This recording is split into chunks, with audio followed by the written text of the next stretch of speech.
Welcome back, folks. Today is pretty much my first time ever reloading some 12 gauge. Stick around with me and we'll kind of go through a few more of these and see what kind of stupid stuff I do and if I crush any of these or what happens. So let's get into this real quick. So I've got a bunch of different holes separated I've collected from the range. I just decided to start with this random Browning 12 gauge. It says Dove and Clay. I'm just going to be loading up a 7/8 ounce load of number 7 shot. So I figured these would be perfect for that. Although they weren't on anybody's special list of holes to keep around, I figured I'll use some crappy ones and then save my STS and my nitros for later.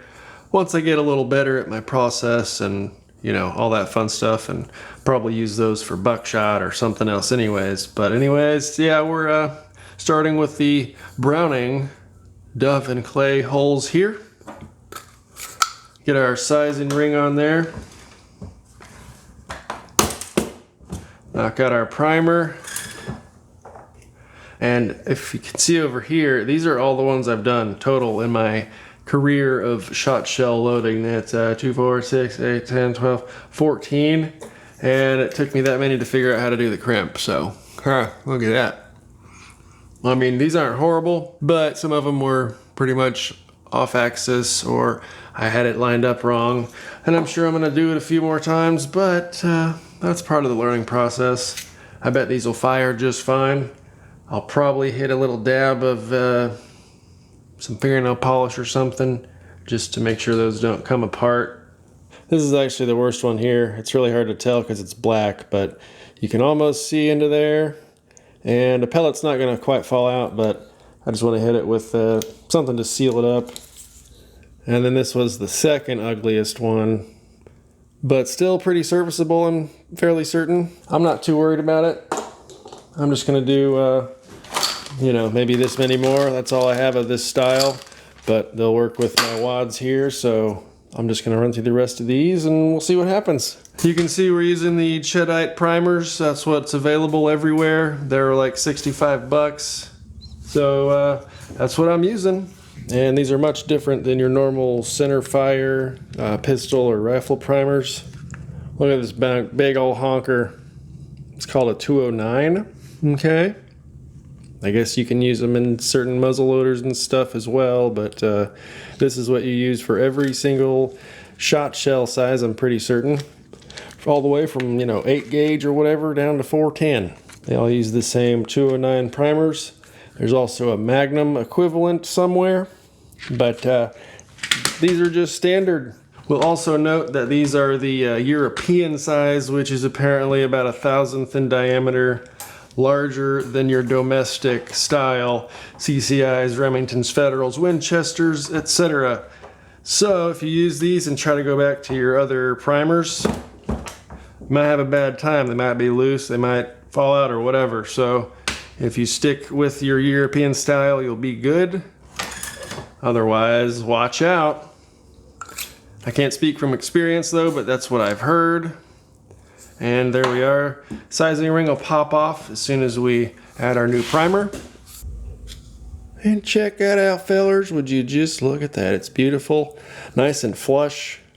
You can kind of see where at the bottom of our brass, brass in quotation marks, has been resized. There's a little ring down in here. Now we'll go for powder. We're using tightwad. I'm using tightwad because I've got a couple bottles of it that I originally bought for like 9mm and stuff, but there's like hardly any data for tightwad for pistol calibers, and it's obviously not optimal for that kind of thing. So guess what? I'm going to use my international that I can't find data for. I'm going to use some clays and my tightwad, you know, for freaking shot shells like they were supposed to be. But, you know, if you can only find certain things on the shelf, you can improvise, and you can load 9mm with tightwad. It's just very specific in the bullet it likes and the pressure ranges and all that. Because it's, you know, such a fast burning powder, it goes pop, and not enough pressure to cycle your whatever, you know. Suboptimal, but you can get away with it. How about that?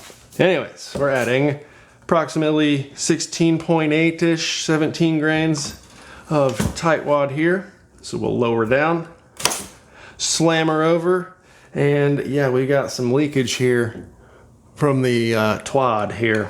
Some leakage, but that's not the end of the world.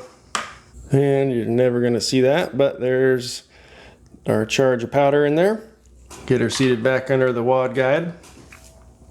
Speaking of wads, this is the CB017512, and it says 12 gauge, 3/4 ounce, and it actually has load data on the back of that little label there. But I used the Hodgdon sight and extrapolated up to a 7/8 ounce shot payload. And these wads actually work perfectly. I'm gonna get one out and close this up so I don't spill the other 400 of them. But yeah, this is our CB0175-12. And it's supposed to hold about 3/4 of an ounce. And it's holding my 7/8 very well. So we've got powder. We'll get our wad started here. And then use our guide down. Oop, don't get the pedal caught. Guide our wad in there. Make sure that gets sufficiently seated. There we go. Here we can see our wad's been seated in there. It's pretty snug. It's not going any further. I can just feel the cushion of the wad. So we'll go back here again. Now we can add our shot. So back down and rock that guy over. You can tap on it if you want a few times to make it all. You can tap on it to make it settle. Wow. Okay. Get the doggy hair off.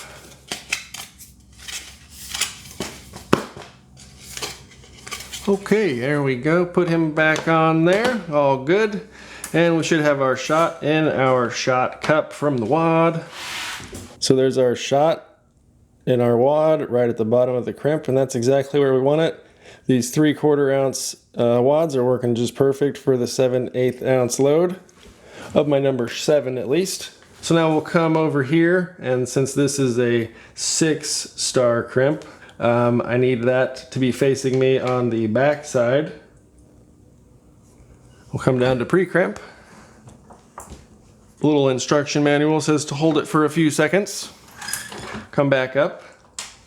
There's our pre-crimp, very nice. And to final crimp, again, I want one of those ridges facing me. And all the way down. And there we have it. There's our perfect crimp on our first try. So very cool. You can also go back and rotate a few times and, you know, square it up if you want it to be super purdy, but not necessary. You saw that it was sufficiently crimped. But yeah, you can see that real nice finish now, and we are good to go. Nothing's loose, nothing's gonna be coming out. So yeah, I got a few more to run through, so let's get at it. Okay, so we'll just run through this a little more fluidly, I suppose, if we can. But not rushing, of course. Pop the primer, fully resized. Need a new primer. Drop her in there. Make sure we're somewhat centered to reprime. Make sure we're seated. The sizing ring will come off. Get up under there real good like and come on down in her. Add your powder, give it a tap to settle or whatever, even if it would have been settling on that part rather than when it's moved. But you know, now we need to add a wad.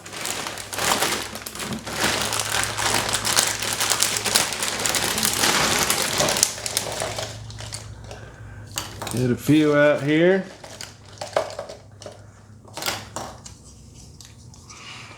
We'll seat our wad.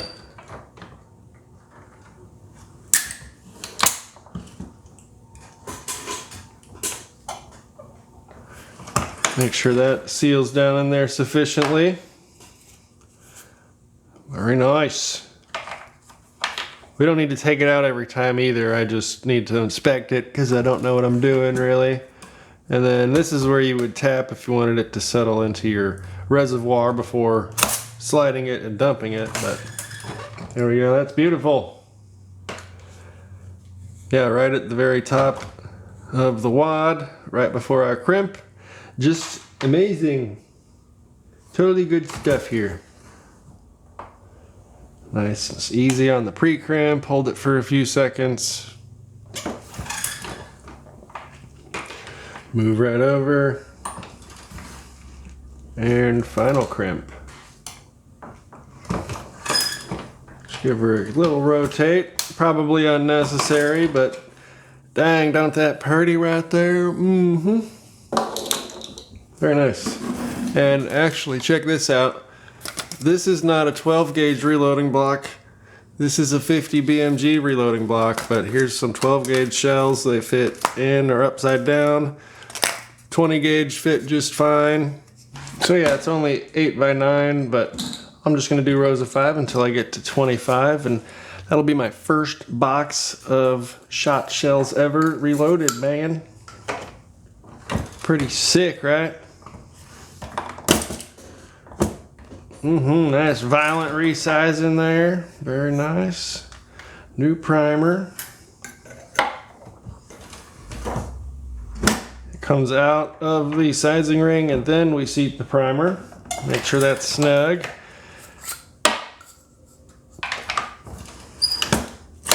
Powder. New wad. Shot.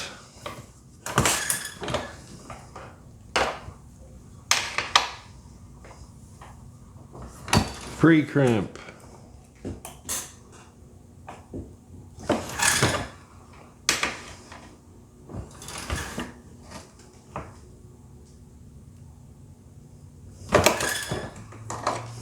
Man, I'm actually impressed with how well these are crimping.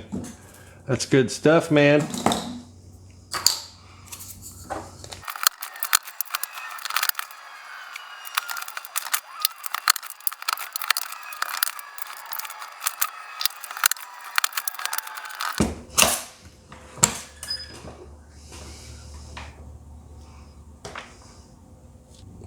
So every once in a while I get one where my wad isn't like fully seated anymore.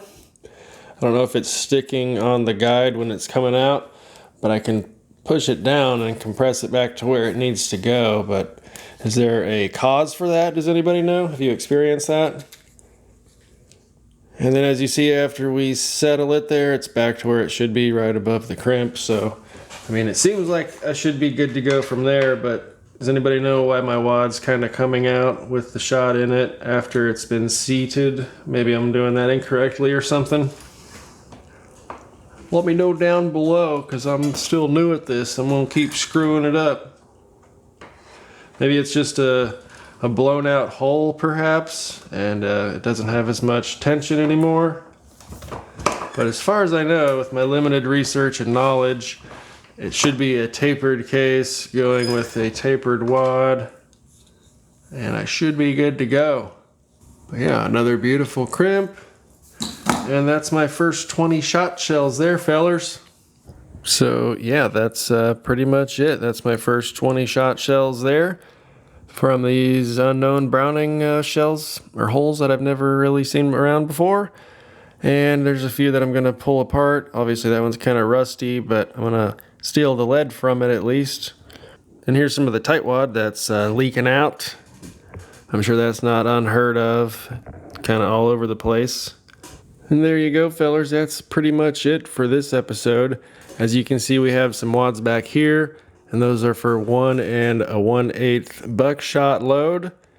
I got a couple new molds I need to start casting for. We got some buckshot to make, so that's going to be what those wads are for. I'm going to be using some, I don't know, Remington holes or maybe Winchesters, but that should be pretty awesome. So thanks for hanging out, guys. We'll see you in the next video. Have a good one.